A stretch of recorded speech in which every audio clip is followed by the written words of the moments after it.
This is my second video update for this Monday in Nicosia, Cyprus. And this is going to be a true video update because I'm pretty much going to add some more context and information with regards to my morning video update, which I finished getting ready and uploaded. And then we got some more news with regards to the Russian missile strike that took out Ukrainian thermal power plants and caused a blackout in Ukraine.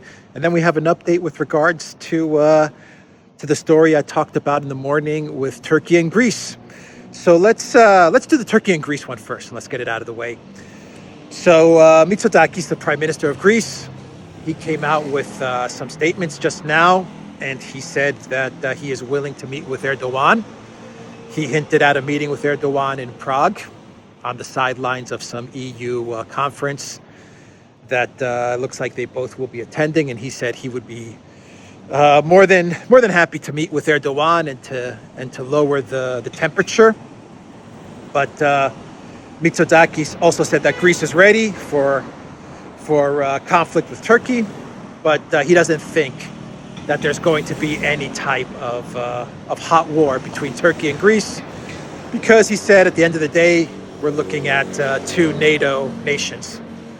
And he also blamed, or he rationalized, the increased tension and the rhetoric coming out of Turkey.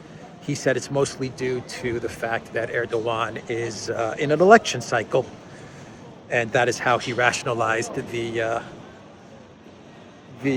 increased rhetoric, the tension coming out of Turkey. He said it's due to Erdogan's upcoming election.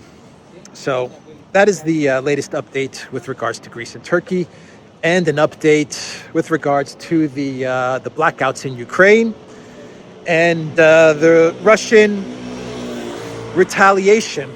But not so much a retaliation, or at least perhaps not so much a retaliation for everything that was going on in Kharkov. Kind of yes, kind of no. I'm going to give two additional reasons as to why the Russians decided to hit the thermal power stations, power plants in Ukraine, and knock out the electricity. Reason number one is that the Russians were doing this in retaliation for the constant Ukrainian shelling of the Zaporozhye power plant. Over the weekend, we got the news that they're shutting down. I think they said they're shutting down the final reactor in Zaporozhye, and the Ukrainian military just didn't stop shelling Zaporozhye. They didn't stop coming out with statements and rhetoric saying that they're going to continue to strike out at the power plant.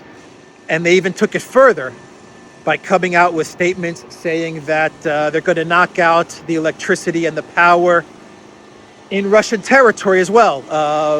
Belgorod, for example.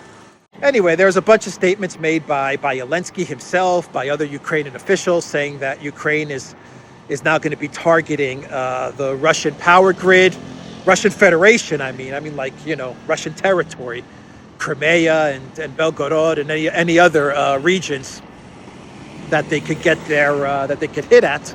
That they're going to start to target those power grids in Russian territory, and they're going to knock out the lights and the electricity in Russia. And the people are going to suffer, and they're going to continue to hit out at Russia and destroy their electricity infrastructure. And so they've been making all these statements, and they've basically been saying that the Russian electrical infrastructure is fair game for Ukraine. And they've kind of been bragging about it. They've been boasting about their ability to take out Russian infrastructure. And so the one narrative is that after Zaporozhye and after shutting down the final reactor of Zaporozhye, whatever it is, finally just shutting it all down, And after all of this belligerent talk, the Russians said enough. You know what? You want to play that game? Well, we can play that game. So that's the first narrative as to why the Russians hid out at the energy, the electrical infrastructure of Ukraine.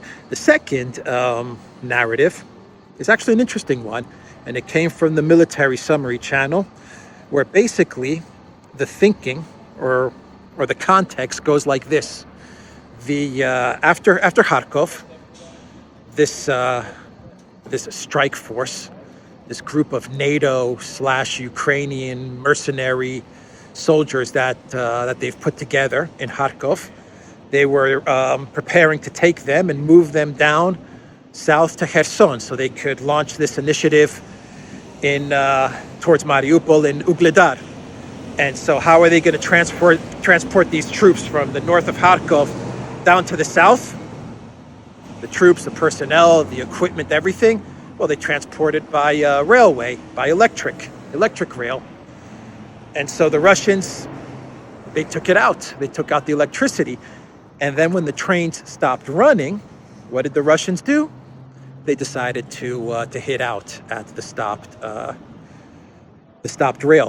railway, where all of these troops and this equipment was. You know, all this equipment was being transported by rail. It stopped. They were kind of left stuck in the middle between north and south, and then in came the Russian artillery and the Russian missiles to destroy much of these forces before they can make their way down to Kherson, or to the Kherson front line. So that's the other narrative. I kind of believe that narrative, if you want my opinion. That one sounds fairly correct.